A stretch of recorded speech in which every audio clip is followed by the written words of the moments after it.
नमस्कार. एखाद्या माणसाने 135 वेळेस युरोपची टूर केली आहे, ती पण फक्त 25 वर्षात.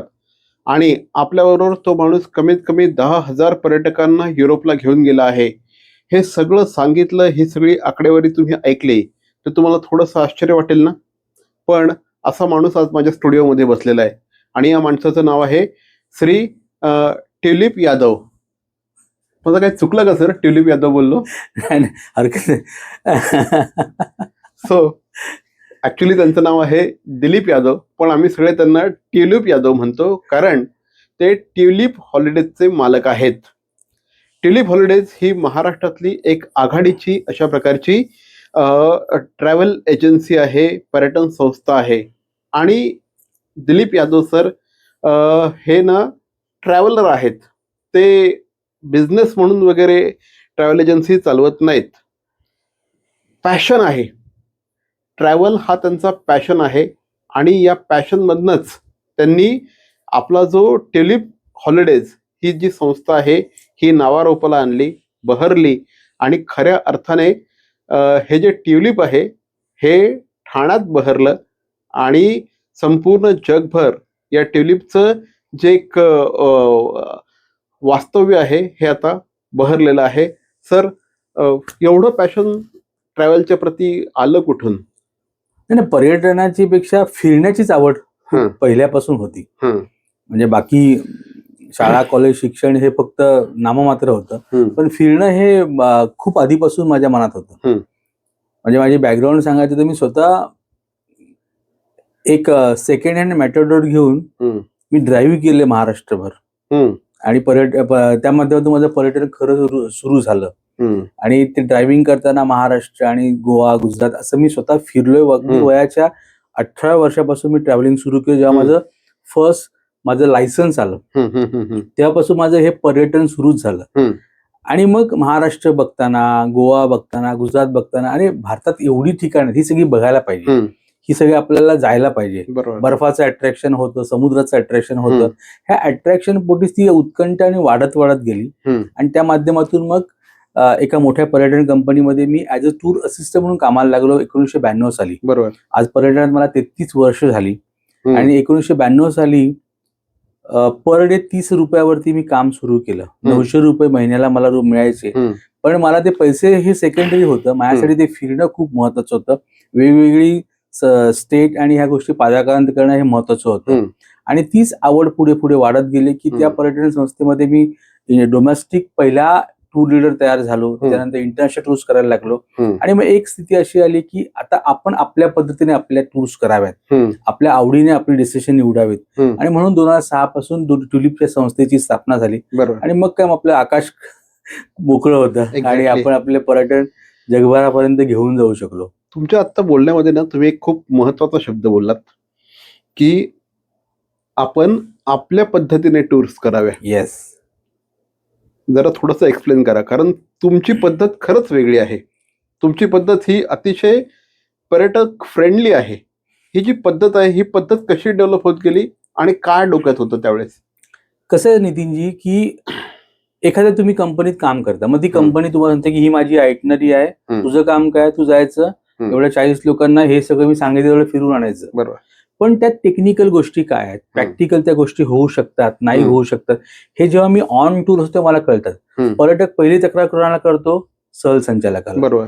सहसंचालक अगतिक असतो, अरे माझ्या ऑफिसने ते केलं, किंवा तुम्ही ऑफिसशी बोला, त्यांनी डिझाईन केलंय, माझं काम काय त्याने दिली टूर रन करणं. बरोबर. पण ज्यावेळी तुम्ही त्याकडे पर्यटक म्हणून बघता किंवा तुम्हाला ती सहल कंडक्ट करायची आहे, तुम्हाला बरोबर माहितीये की या ठिकाणी इतका वेळ लागतो, या ठिकाणी इथे पोचायला एवढा वेळ लागतो, त्याप्रमाणे तुमची आयटनरी व्हायला पाहिजे. सहल संस्था काय बघतात की कॉस्ट कुठे सेव्ह करता येईल, कुठे लोकांना आपलं प्रॉफिट कुठे वाढेल, ह्या गोष्टींना जास्त प्राधान्य देतात. त्याचसाठी काम करायचं मी अजिबात म्हणणार नाही, पण त्याला प्राधान्य दिलं जातं.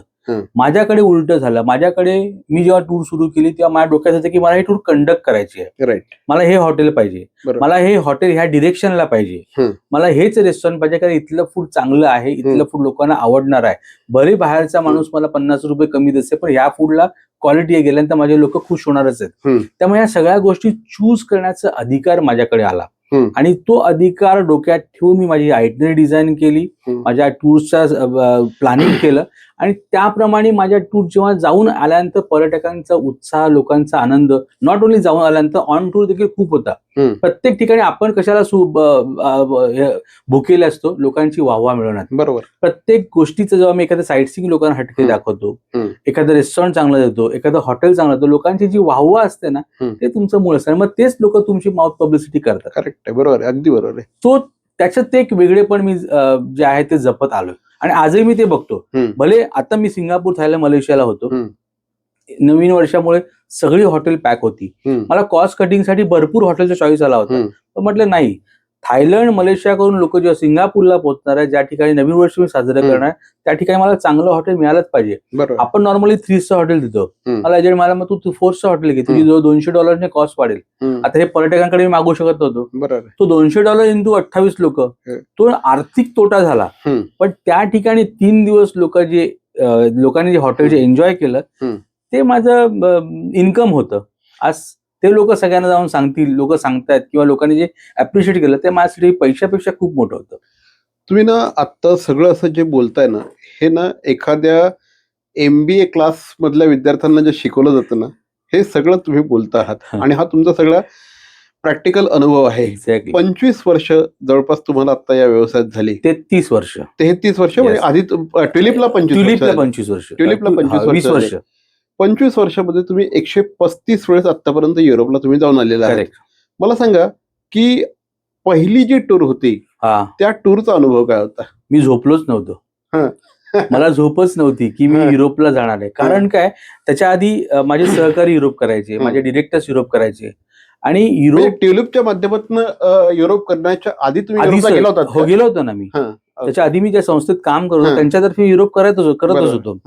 त्यामुळे जेव्हा मी दुबई करायचो, सिंगापूर करायचो, तर सगळी मुलं माझ्या बरोबरची युरोप करायची, माझे डायरेक्टर्स युरोप करायचे आणि किंवा माझ्या इतर सहलीवरती जे पर्यटक यायचे ते युरोप बद्दल बोलायचे. हो, आणि त्यांचं कम्पॅरिझन व्हायचं. जेव्हा मी केरळच्या बॅकवॉटर मध्ये असायचो, लोक व्हेनिस बद्दल बोलायचे, लोक बीचेस बद्दल बोलायचे. जेव्हा आम्ही हिमाचलला जायचो, मनालीला जायचो, तेव्हा लोक युंगफ्रॉ आणि माउंट इटली बोलायचे. अरे हे एवढं सुंदर आहे, ते केवढं असेल सुंदर. करेक्ट. आणि ती उत्सुकता खूप होती. त्याच्यामुळे माझं वाचन तसं बऱ्यापैकी असल्यामुळे प्रचंड माझं वाचन त्याच्यावरती झालं होतं. मी प्रवास वर्णन वाचत होतो, डॉक्युमेंटरीज ज्या यायच्या त्या बघत होतो. चित्रपटात तर आपल्याला लोकेशन दिसतातच, पण ह्या सगळ्या गोष्टीने माझ्या मनातच पर्यटकांसारखा प्रचंड उत्साह आणि आनंद होता. लंडन बद्दल तर मला प्रचंड क्रेज होती, प्रचंड क्रेज होती. त्यामुळे लंडन किंवा एखादा माणूस जेव्हा सांगून यायचं की युरोपवरून मी आलोय आणि या टूरला, मला तर माणसाबद्दल एक कुतूहल निर्माण झालं. हा माणूस युरोपला जाऊन आला, कुतूहल आम्हाला आत्ता आहे, आम्ही गेलो नाही म्हणून. त्यामुळे मला अरे हा माणसाने लंडनला पाय लावलं, या माणसाने रोम बघितलंय, हा माउंट इटलीला जाऊन आला. आणि तो माणूस देखील दिलखुलास पण त्या गोष्टीचं वर्णन करायचं ना, ते सगळं डोक्यात भिनत जायचं की हे बघायला पाहिजे. तर जेव्हा माझी निवड त्या युरोपच्या सहलीवरती झाली, मी खरं सांगून झोपलोच होतो की तो दिवस आणि क्षण मोजत होतो मी की 10 दिवसाने मला जायचंय, आता माझा विजा झालाय, आता मी जाणार आहे, किंवा आज इथे असणार आहे. हे सगळं माझ्या डोक्यामध्ये होतं. आणि ज्यावेळी मी पहिल्यांदा इटलीला, रोमला फ्लाईट मधून उतरलो, मी पहिल्या त्या जमिनीचे पाय धरले की बाबा ह्या जमिनीचं मला अट्रॅक्शन होतं आणि त्या ठिकाणी मी आलो. त्यामुळे तिथून जेव्हा मी सहल सुरू केली, प्रत्येक क्षण माझ्यासाठी रोमांचकारी होता की मी वाचलंय, मी पाहिलंय, मी ते आज प्रत्यक्ष बघतोय. असा अनुभव माझ्या पाठी. रोम मधला रोमांच तुम्ही खऱ्या अर्थाने अनुभवला. आणि आजही माझी ती उत्कंठा आणि उत्सुकतीच आहे की त्यात काय मी 135 वेळा बघितलं नाही.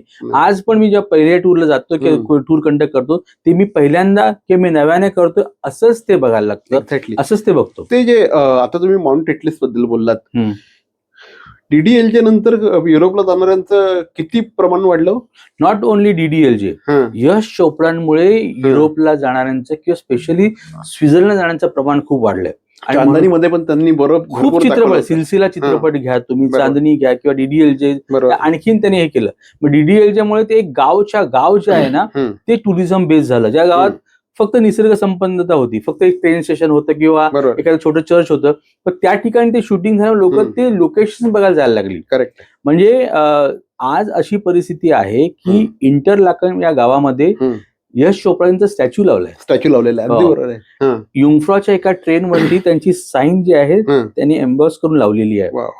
इंटरलॅकनच्या एका हॉटेलच्या रूमला, स्वीट रूमला त्यांनी यश चोपडांचं नाव दिलंय. कारण स्विस गव्हर्नमेंटचं असं म्हणणं आहे की यश चोपडाजीने आमची ही लोकेशन जी आहेत ही जगासमोर आणली, म्हणून स्वित्झर्लंडचं पॉप्युलर जास्त झालं आणि इंडियन टुरिस्ट वाढायला लागला. पण तो नुसता वाढायला लागला आणि तो रिपीटेड यायला लागला. म्हणजे लोक युरोप झाल्यानंतर केवळ स्वित्झर्लंडसाठी जायला लागली.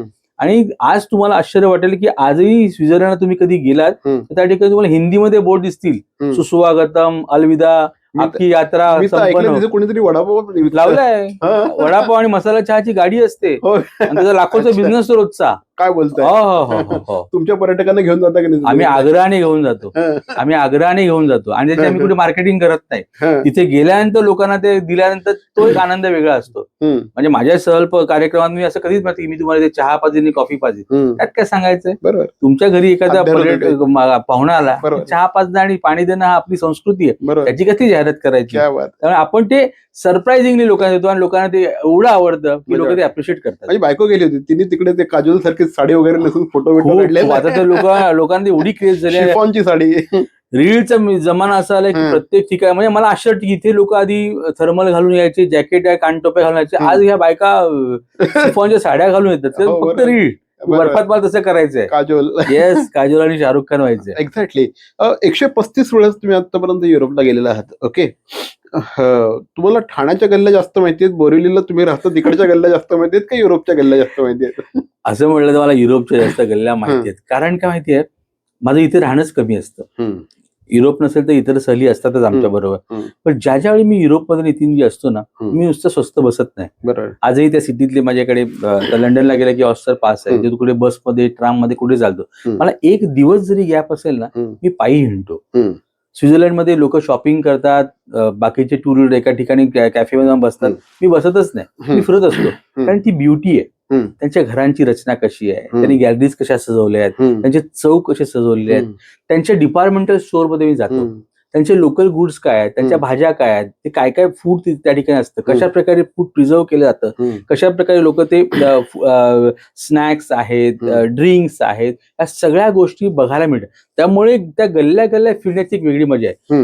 युरोप बसमधून, ट्रेनमधून, फ्लाईट फिरण्याची गोष्ट नाहीये. युरोप पायी जेवढं तुम्ही डिस्कवर कराल ना, तुमच्या ते डोक्यात बसेल आणि तुम्हाला आवडेल.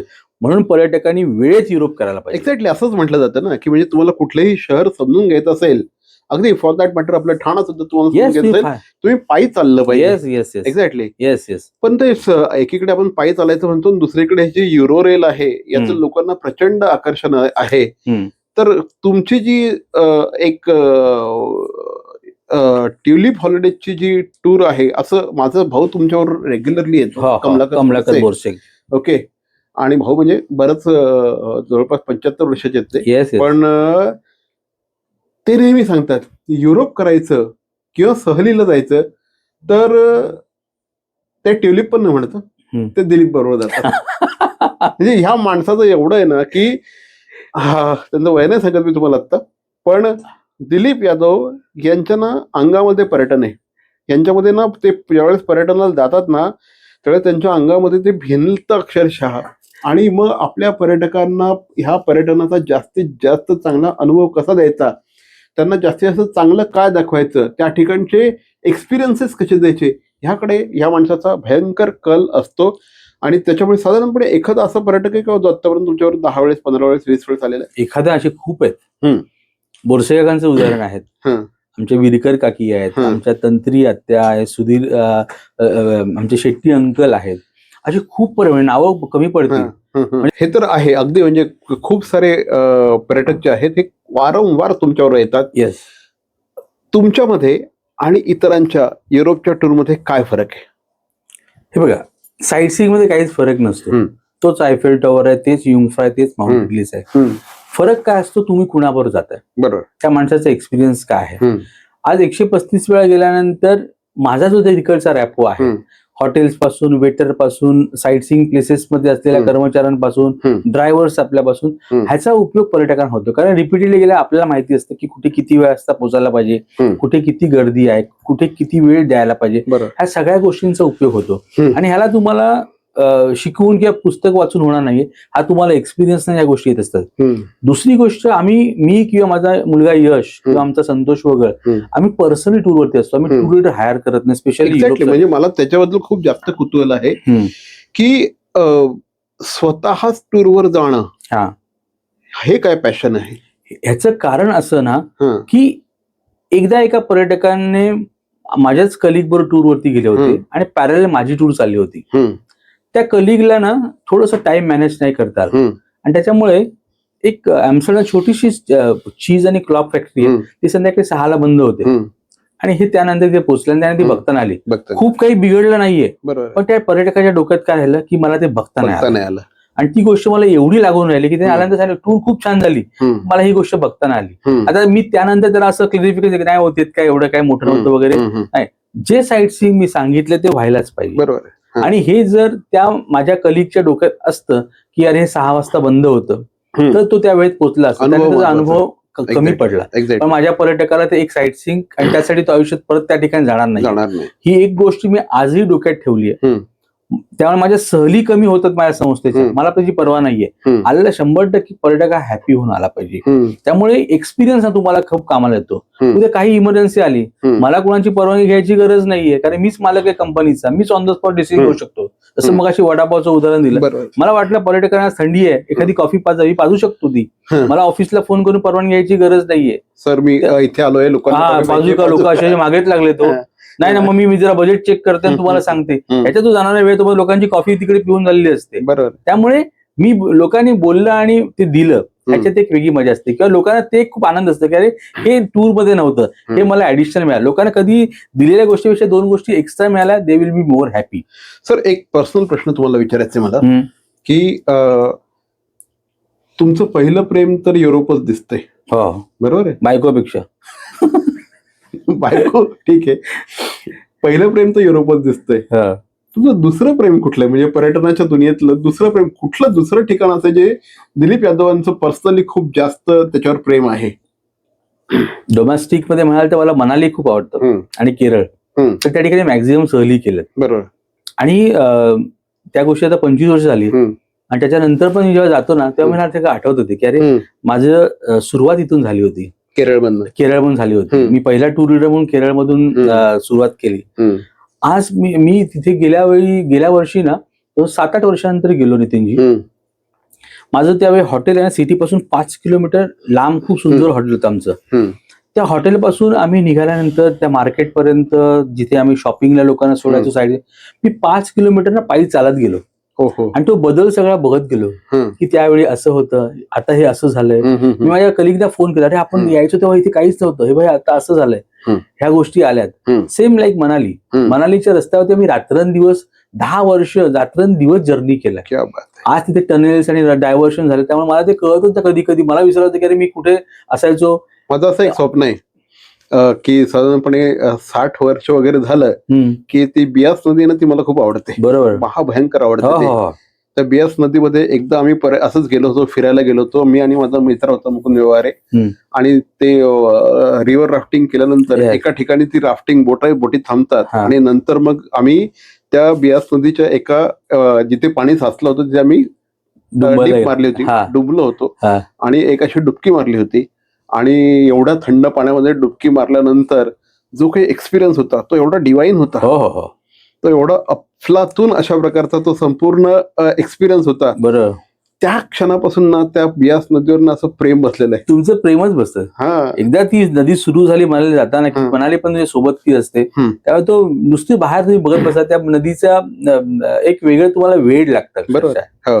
आणि काय व्हायचं ना, ह्या 10 वर्षामध्ये लोकली सगळे तुमच्या ओळखी झाले असतात. तुमचा रेस्टॉरंटवाला ओळखीचा असतो, गावातला भाजीवाला ओळखीचा असतो, जीपवाला ओळखीचा असतो.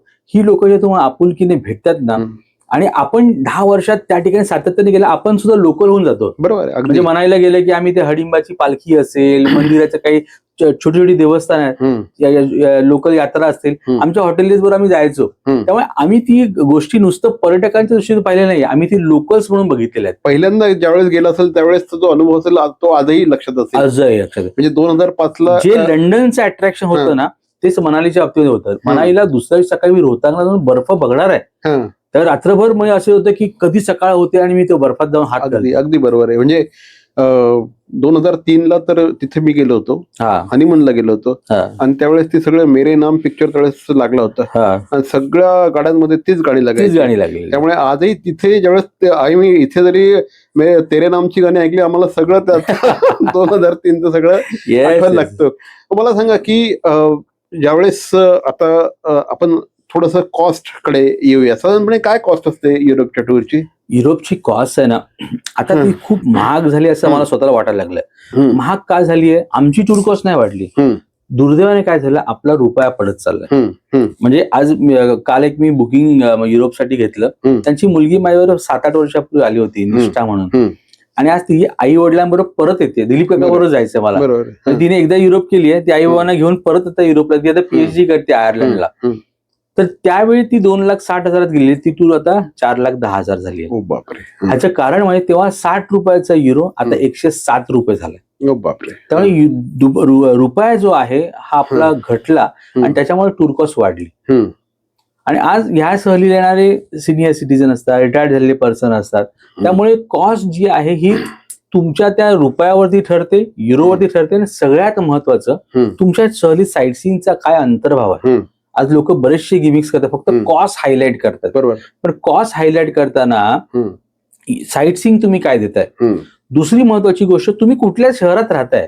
आता पॅरिस सारख्या शहरात हाफ डे राहायचं, आणि बेल्जियम काही छोटी कंट्री म्हणत नाही, पण पॅरिस पेक्षा स्वस्त आहे, तिथे स्टे करायचं आहे. सामान्य पर्यटक काय म्हणतो, युरोप 15 दिवस आहे, तर तुम्ही कुठे राहताय. आज तुम्ही ठाण्यात राहताय की मुंबईत राहताय किंवा कर्जतला राहताय, ह्या पण जसं तुमच्या घरांची रेट बदलतात तसे हॉटेलचे रेट देखील बदलतात. त्यामुळे लोक ट्रॅव्हल एजंट असे गिमिक्स खेळतात की लोकांनाच कन्फ्युज करून टाकतात. एक्झॅक्टली. पण बऱ्याचदा मग असं ना, तुमच्या कॉस्ट बरोबर इतरांची कॉस्ट कम्पेअर होते, मग ते तुम्ही कसं टॅकल करता? जर आमच्याशी पर्यटक बोलला तर आम्ही ठामपणे सांगू शकतो. आणि म्हणून मी काय करतो, दरवर्षी सीझनच्या आधी फ्री सेमिनार घेतो. बरोबर. मी तर लोकांना आग्रह नाही करत की तुम्ही माझ्याच बरोबर या. मी लोकांना एज्युकेट करायचा प्रयत्न करतो की तुम्ही कुणाबरोबर जाताना काय बघायला पाहिजे. कारण पर्यटक जेव्हा सहलीवरती भेटतो ना, अरे तुमची डेटच मॅच नाही झाली, अरे आम्हाला माहितीच नव्हतं, आणि तो नेमके पैसे भरतो आणि मग त्याला कळतं टूरवरती की मी हे नाही बघितलं, मी अमुक गोष्ट नाही बघितली, मग त्याला काय अर्थ नसतो. त्यामुळे मला कन्व्हिन्स करायला कधी कधी टफ जातं कॉस्ट वाईज. पण एकदा क्लायंट कन्व्हिन्स झाला की तो आनंदाचा धनी असतो टूरवरून येईपर्यंत. बरोबर आहे. पण म्हणजे हा जो आहे की एक क्लायंट हा ज्यावेळेस मोस्टली तो युरोपला एकदाच जातो, किंबहुना अनेकांचं स्वप्न असतं की आपल्याला युरोपला जायचं आहे. बरोबर. आणि जर का तुम्हाला युरोपला जायचं आहे तर मग तुम्ही तिथलं जे सगळ्यात बेस्ट आहे, जी सगळ्यात बेस्ट सर्व्हिस आहे, ती जर का तुम्ही प्रोक्युअर केली, ती जर का तुम्ही घेतली, तर कदाचित तुमची जी टूर आहे काहीतरी राहून गेलं आहे ही भावना मनामध्ये कुठेही येणार नाही. करेक्ट आहे. काय सांगाल याबद्दल? हेच होतं ना लोकांचं की मी पर्यटकांना स्पष्ट सांगतो, बजेट कमी आहे ना, 1 वर्ष थांबा, पुढच्या वर्षी चला. ओके. पण जाल तर सगळं व्यवस्थित बघा, केवळ जाऊन भोज्जा करून येऊ नका. बरोबर. तुम्ही पैसे खर्च करणार आहात, वेळ, आणि मी तर नेहमी लोकांना एकच सांगतो की युरोप तुमच्याकडे वेळ आणि पैसे होत नाही, तुमच्या नशीब असायला लागतं, लक मध्ये असायला पाहिजे. मी खूप बघितलं नितीनजी, सगळं झालंय, कुठेतरी विजा रिजेक्ट झालाय, कोणतरी घरी आजारी पडल्या, लास्ट मिनिट कॅन्सल झालं, असं देखील मी बघितलंय. मग काही असं बघितलं की ज्या लोकांनी दागिने गहाण ठेवून, एक काकी माझ्यावर टूर आल्या होत्या आणि त्यांचा विजा झाला आणि त्यांनी युरोप केलाय. त्यामुळे युरोपला जाणं ही नशिबाचीच गोष्ट असते. आणि एवढं सगळं करून तुम्ही जाता ते सगळं व्यवस्थित बघून या. केवळ कॉस्ट साठी म्हणजे मला खरंच पर्यटकांपेक्षा ना ट्रॅव्हलर्स आश्चर्य होतं की तुम्ही हाफ डे मध्ये पॅरिस सारखी मोठी कंट्री कशी लोकांना सांगू शकता. बरोबर. किंवा ज्या ठिकाणी एंट्री फी नाहीयेत अशा गोष्टी सहलीमध्ये ऍड करायच्या आणि टूर फुगवायची. ज्या ठिकाणी आता चालणंच आहे 4-4, 5-5 किलोमीटर, नुसतं शहर बघून यायचंय, म्हणून ते लोकांना अट्रॅक्ट करायची, त्याची जाहिरात करायची की हे कोणी दाखवत नाही, मी दाखवतो. पण ते खरंच बघण्यासारखं आहे का? आज आपल्याकडे पर्यटक सिनियर असतो, त्यांना ते शक्य आहे का प्रॅक्टिकली, हे देखील बघायला पाहिजे. मला माहिती आहे की मला नुसती टूर नाही सेल करायची, मला ते 5 किलो चालवायला पण लागणार. म्हणून मी म्हणतो की इथे लोकांना कम्फर्ट कसा होईल कॉस्ट वाईज पण, आणि टूर करताना आपण नुसतंच भोज्या करतोय, रोज सकाळी बॅगा भरता निघतोय. एकतर लोकांच्या मनात युरोप म्हटलं की धावपळ चालणं हा कॉन्सेप्ट खूप असतो. पण जेव्हा माझा पर्यटक परत म्हणतो की मला काहीच वाटलं नाही, इट्स व्हेरी कम्फर्टेबल, कारण मी आयटी तशा प्रकारे केली. काही लोक म्हणतात की त्यांच्याकडे एवढ्या सिटीज आहेत, यांच्याकडे एवढे, त्या सिटीमध्ये जाऊन तुम्हाला बघायला काय आहे. आज एखाद्या ठिकाणी तुम्ही गेल्यानंतर तुम्हाला मी 2 तास छानपैकी ट्युलिप गार्डन फिरायला दिलं, त्याच वेळी मी आणखी एक छोटं साईट सीइंग ऍड करून नाही हे तुम्ही तासाभरात बघा आणि इथे अर्धा तास घ्या, हा नुसता काउंट गेम खेळण्यापेक्षा जे देतोय ते लोकांनी मनमुराद खेळ बघायला पाहिजे, फिरायला पाहिजे, ह्याकडे माझा कल असतो. नुसतं ओढायचं आणि पळवायचं ह्याला काही अर्थ नाहीये. सर तुमचा वाढदिवस आहे कितवा ते मी सांगत नाही. 25 वर्ष झालेली ट्युलिपला, दिलीप यादवांची पुढची स्वप्न काय आहेत? काय नाही, ही कंपनी अशीच पुढे चालत राहावी. त्या कंपनीच्या माध्यमातून मॅक्झिमम पर्यटकांना जसा आनंद गेल्या 33 वर्षात मी देत राहिलोय, त्या माझ्या पुढच्या पिढीने, यश आहे, बाकीची देखील मंडळी आहेत, यांनी पर्यटकांना देत राहावा.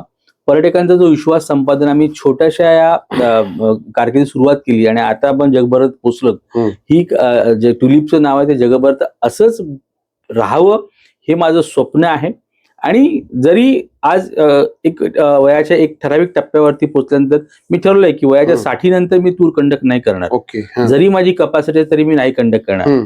जोपर्यंत पर्यटकांच्या पुढे मी चालतोय, धावतोय, तोपर्यंत मी सहल करणार. पर्यटकांनी मला हात द्यायची गरज नाहीये, त्यामुळे तिथपर्यंत मी स्वतःहूनच थांबेन. तुम्हाला कुठे थांबायला पाहिजे ना हे तुम्हाला कळलं पाहिजे. त्यामुळे मी ठरलं की 60 नंतर टूर कंडक्ट नाही करायच्या, पण ऍज अ मेंटर म्हणून काम करायचं, मुलं घडवायची. कारण अशी बरीचशी मुलं आहेत, आम्ही देखील सामान्य घरातून आलेलो आहे, अशी माझ्या हाताखाली आणखीन काही सामान्य घरातली मुलं घेऊन त्यांना देखील जग दाखवून त्यांच्या माध्यमातून ट्युलिप फुलवायचंय, संस्था पुढे घेऊन जायची आहे आणि लोकांना आनंद द्यायचा. कारण पर्यटकासारखा आनंद नाही, प्रत्येक गोष्ट ऑनलाईन होईल, पर्यटन ऑनलाईन कधीच होणार.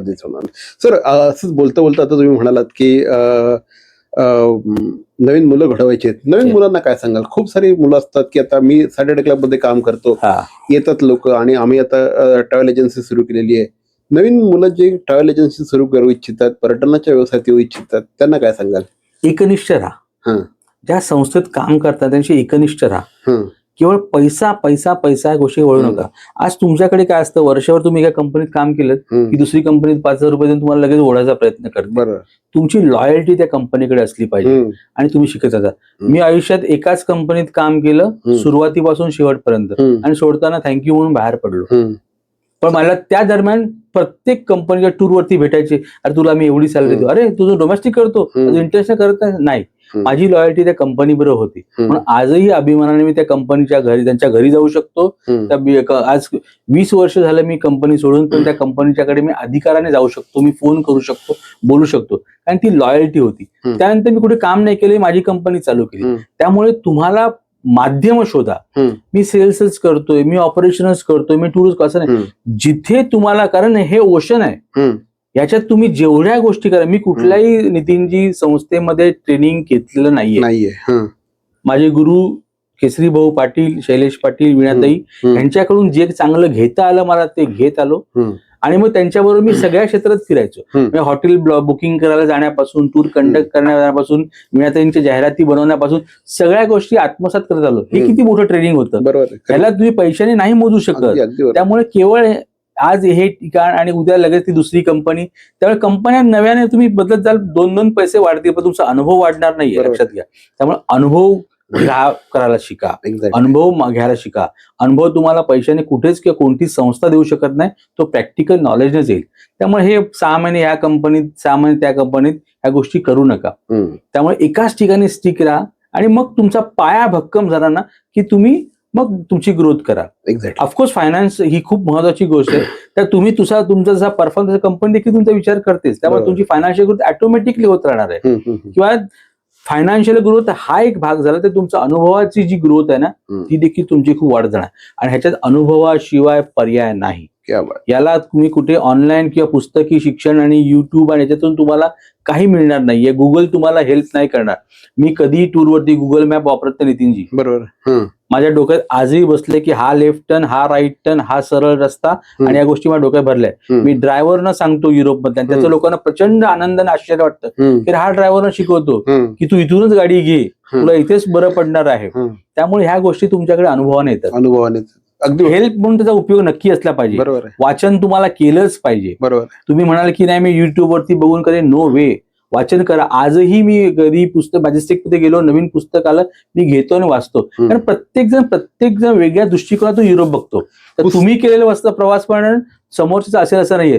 तुम्हाला अनुभव वेगळा, समोरचा अनुभव वेगळा, आणि त्याच्याची साठगाठ बांधून त्याच्यातलं चांगलं काय घेऊन तुम्ही आणखी पर्यटकांना चांगल्या इन्फॉर्मेशन देऊ शकता. पुस्तक कधी लिहायला घेताय? पुस्तक लिहायचं आहे मला, पण त्याला अजून मला असं वाटतं की माझं सगळं कम्प्लीट झालंय. मला असं वाटतं की आता मी पर्यटन स्टॉप करीन किंवा टूर स्टॉप करीन कंडक्टर, त्यावेळी मी पुस्तकाकडे जाईन. आणि ते पुस्तक असं असेल की नुसतं प्रवास वर्णन आहे, त्याच्यातून माझ्या पर्यटकांना आनंद मिळेल. त्याच्यातून नवीन मुलांना म्हटलं की ते वाचून मुलांना एक उमेद जागी होईल की आपण पण असं करायला पाहिजे. तर ते सगळं असं मिक्स असेल, माझा एक्सपिरियन्स असेल, काही सांगणं असेल, काही प्रिकॉशन्स असतील, असं सगळं त्याच्यामध्ये असेल असं माझं डोक्यामध्ये आहे. तुमची मदत लागेल मला त्यासाठी. निश्चितपणे. मला तर अगदी, मी आता तुम्ही बोलायच्या आधीच मी बोलणार होतो की त्याच्यामुळे तुम्हाला जी काही पूर्ण मदत आहे ती नक्की 100% मला करायला आवडेल. म्हणजे यांच्याशी आता बोलताना ना असं काही वेळेस ना असं अंगावर अक्षरशः काटा येत होता की अनुभवाचे सगळं सार आहे अनुभवाचं. आणि हा माणूस ना असा मनापासून कुठली गोष्ट करणारा माणूस आहे. He is not money minded, he is not a businessman basically. हा माणूस जर काय असेल ना तर तो पर्यटक आहे. आणि त्याच्या 10,000, 15,000, 20,000 जे काही त्यांचे पर्यटक आहेत, हे पर्यटक त्यांच्याबद्दल काय काय बोलतात. त्यांचे अनेक पर्यटक हे माझ्या बिल्डिंगमध्ये राहतात आणि ते नेहमी सांगत असतात, ते घरातल्या एखाद्या माणसासारखं त्यांचं नाव घेत असतात. आणि कुठल्याही व्यावसायिकासाठी ना हीच सगळ्यात मोठी पावती असते. एक छोटी गोष्ट तुम्हाला सांगतो मी. पर्यटक चांगले बोलतात ठीक आहे नितीनजी, मला 2 अनुभव असे आहेत. मला युरोपमध्ये ना आम्ही फिरत असताना मला एक मुलगा भेटला. तो काही मोठ्या कंपनी बरोबर ट्रेनी म्हणून आला होता युरोपला. आणि तो जो त्याच्या बरोबर जो सिनियर मुलगा होता तो त्याला, दिलीप हा बघ तुला ना लंडन पासून शोधतोय. तो पॅरिसला मला भेटला आणि त्याला इतका आनंद झाला मला भेटून. मी त्याला ओळखलंच नाही. तर तो मला, दादा जेव्हा मी छोटा होतो ना तर आई बाबावर युरोपला आला होतो आणि तेव्हा मी डोक्यात ठरवलं की मला तुझ्यासारखा टुरिस्ट बनायचं आहे. आणि मी माझं एज्युकेशन कम्प्लीट केलं, ट्रॅव्हल अँड टुरिझमचा कोर्स केला आणि मी या कंपनीमध्ये आता लागलोय. तर माझं अँबिशन्स तू आहे. क्या बात आहे. सेकंड एक्सपिरियन्स, मी माउंट इटलीसला होतो, यशची मिसेस आणि मी होतो. एका मुलीने झेंडा बघितला माझ्या हातात आणि ती धावत माझ्याकडे, दिलीप दादा, म्हटलं हो. तर ती सांगायला लागली की तुझ्याबरोबर हिमाचल टूर केली होती. द वे तू टूर कंडक्ट करत होतास, मग अंताक्षरी असेल, गेट टुगेदर असेल, मस्करी असेल, ह्या सगळ्या गोष्टीमध्ये मला की असं व्हायचंय. आणि ह्याच्यातून मी माझी छोटीशी ट्रॅव्हल चालू केली आणि माझ्या फॅमिली सकट आणि मित्रमंडळी युरोपला आले. तिच्या फॅमिलीला बोलवून घेतलं. तिच्या आई बाबांना मला व्हिडिओ कॉल लावून दिला आणि सांगितलं की दिलीप दादा मला भेटला. हे किती मोठी गोष्ट असते की आपला कोणीतरी आदर्श ठेवावा. क्या बात आहे. एकदम भारी. तर हे डिस्कशन ही डिस्कशन नाही आहे ऍक्च्युली, या गप्पा संपूर्ण असं वाटतंय, पण थोडंसं जी काही वेळेची मर्यादा असते ती पाळायला पाहिजे. दिलीप सर आमच्याशी बोलत त्याबद्दल खरंच मनापासून धन्यवाद. Thank you very much. आणि वाढदिवसाच्या मनपूर्वक हार्दिक शुभेच्छा. Thanks a lot. आणि परमेश्वर तुम्हाला एवढी ताकद देव की तुम्ही 60 वर्ष नाही, तुम्ही आता जसं वर्षाला 10 टूर 25 टूर करत असतात तशा नाही, पण वर्षाला किमान 1 टूर तरी तुम्ही तुमच्या पर्यटकांसाठी करायला पाहिजे. या शुभेच्छांसह धन्यवाद आमच्याशी बोलत. Thank you very much.